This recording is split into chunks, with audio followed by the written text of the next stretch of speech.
यहोवा में जब भी कोई बात मदद की आती है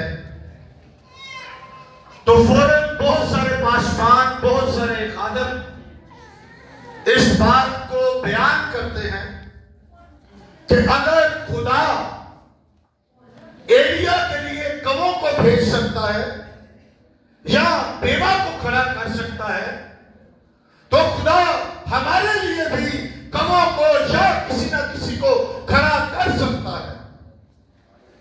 जब भी किसी के साथ बात आती है कुछ मदद की, या जब कोई किसी के अंदर किसी चीज की ख्वाहिश हो कि मुझे ये चीज मिल जाए, मेरी ये जरूरत पूरी हो जाए, तो फौरन खुदा के खादम जो हैं, पासवान जो हैं, वो फौरन इस बात का हवाला देते हैं कि अगर एलिया के लिए खुदा कवों को भेज सकता है या एलिया के लिए खुदा बेवा को खड़ा कर सकता है, तो फिर खादमीन कहते हैं कि खुदा तेरे लिए भी और मेरे लिए भी खुदा किसी ना किसी बेवा को खड़ा कर सकता है या किसी ना किसी कले को हमारे लिए भेज सकता है। बहुत ज्यादा इस बात की जो है वो मिसाल दी जाती है, इसको प्रीच किया जाता है। ये वाकया जब हुआ एलिया का, उस वक्त जो था, जो अखीयब था, उसके दौर में वो अखीयब उस वक्त बादशाह था और अखीयब के दौर में बहुत ज्यादा बुत परस्ती जो है वो इस्राइल के अंदर की जा रही थी। उसके इलाका के अंदर बहुत ज्यादा बुत परस्ती पाई जा रही थी, क्योंकि अखीयब ने जो शादी की थी वो एक बुत परस्त लड़की के साथ शादी की थी।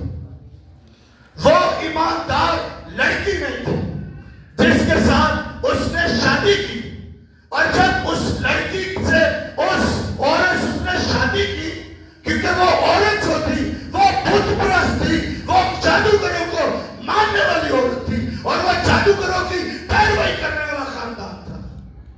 और अखीयब ने उस खानदान में शादी करी, और जब अखीयब ने उस खानदान में शादी की, क्योंकि अखीयब जो था उस वक्त बनी इस्राइल का बादशाह था, और जब वो बादशाह था तो उसने जब एक बुत परस्त खानदान के साथ शादी की तो उसके मुताबिक जो कुछ बादशाह की बीवी करती थी फिर वही होता क्या था, बनी इस्राइल कौम जो थी वो भी वैसे ही करती थी, क्योंकि उस वक्त अखीयब बादशाह था और उसने ये आर्डर जारी किया था। उसने कहा जो कुछ मेरा खानदान हम देंगे उसके मुताबिक करेंगे। तो उस वक्त अखीयब के दौर में बहुत ज्यादा बुत परस्ती जो बनी इस्राइल कौम के अंदर पाई गई, और जब खुदा ने ये सारा कुछ देखा तो खुदा ने एलिया से बात की, और एलिया ने अखीयब से कहा कि अब इस मुल्क में क्या पड़ेगा जी, काल पड़ेगा। और काल की वजह क्या बनी?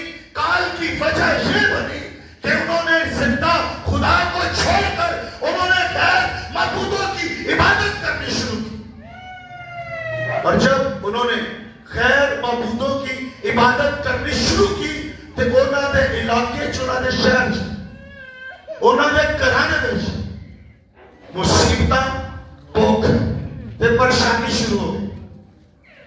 एलिया ने कहा अखीयब से कि अब जिंदा खुदा फरमाता है कि मैं तो ना इस मुल्क के अंदर मींह को बरसाऊंगा, कोई बारिश नहीं होगी, और एक खुदा के अंदर कोई भी नहीं बरसेगा। तो जो बारिश नहीं होनी तो की होना है, काल होना है, क्योंकि फसल नहीं होगी, फसल नहीं होनी। और जैसे मुल्क के अंदर काल हुआ लोगों ने इस कदर भुख का सामना किया कि वो इस कदर हालातों का सामना किसे कर पाते, इस कदर उनकी मुश्किल थी, इस कदर जब काल बना उनको मुश्किल का सामना देखना पड़ा। और एलिया के बात करके चला गया। और खुदा ने एलिया से बंदोबस्त किए। खुदा ने जो एक ऐलान किया कि इस मुल्क चों काल पवेगा, तो तू हुण इंज करके तू किते चला जा, क्रेत नाले पर चला जा। और खुदा ने कहा जो यरदन के नजदीक है, वो दरिया यरदन के विचों वो नाला निकलता सी, दरिया यरदन के विचों नाला निकलता सी। खुदा ने कहा तू उथे उस नाले के उत्ते रात दिन उथे ही रहना। खुदा ने कहा कि तू उथे ही रहना, उस नाले चो तू पीना, नाले चो पानी पीता रहे। फिर रोटी कौन लैके आते रहे, कौन लैके आते रहे, कवे रोटी ते की लैके आ रहे, की लैके आ रहे, गोश्त लैके आ रहे। रोटी ते गोश्त कवे लैके आ रहे, जदों वो नाला सुक गया। फिर खुदा ने उन्होंने की क्या कि किथे चला जा, सारपत है बेवा ने घर पर उस इलाके चला गया। खुदा ने कहा मैं बेवा की ड्यूटी लाई, मैं बेवा को मुकर्रर किया कि वो तेरी केयर करेगी, तेरे लिए मदद करेगी। पहला कविया ने दी है रोटी ते गोश्त, फिर उस तो बाद बेवा के घर चला गया। जब बेवा के घर गया, बेवा भी लकड़ियां चुक जी चुन रही है। जब बेवा भी लकड़ियां चुन रही है तो बेवा ने दूर ही खलो के कहता मैनू पानी पिला, की पिला, कहता मैनू पानी ते पिला। जब वो पानी लैन गई है, नाल ही पिछे ही आवाज मार के कहता मेरे वास्ते की लिया, रोटी का एक रोटी का की लेना, टुकड़ा लिया। अगू का की जवाब है, वो की कहती है कि मेरे को कितना के एक मुट्ठी ते तेल कितना, थोड़ा जा तेल ते की कहती है ये मैं ते मेरे पुत्र ने खाना ते मर जा। एलिया को की कह रहे हैं, कहता पहला मेरे वास्ते, किदे वास्ते, मेरे वास्ते लेके आ।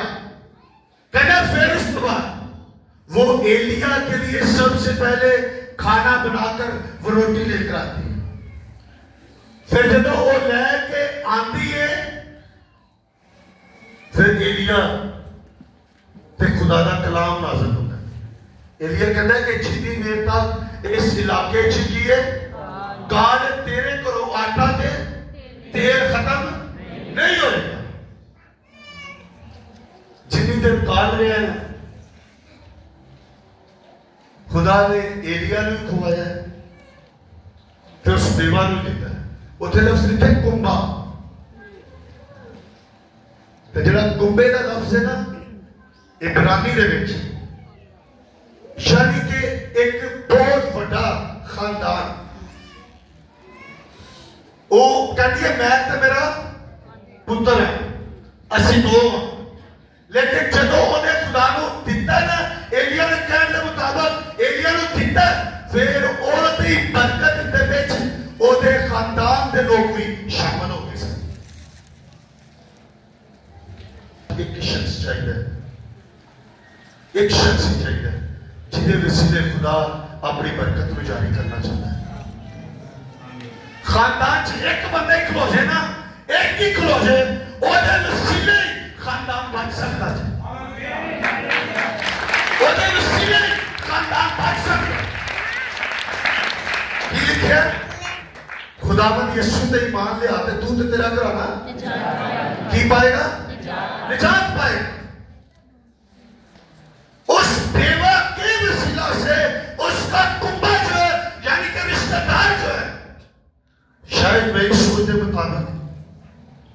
ਉਹਦੀਆਂ ਨਨਾਣਾ ਹੋਣਗੀਆਂ, ਉਹਦੇ ਜੇਠ ਹੋਣਗੇ, ਉਹਦੇ ससुरालियां ਹੋਣਗੇ। शायद उससे बेवा दे वसीला उससे कुंबे नूं भी इस कदर खुराक मिली है, इस कदर बरकत मिली है, रोटी मिली है, खाना मिली है, उससे बेवा दे वसीला वो भी उस कौल च महफूज हो गए।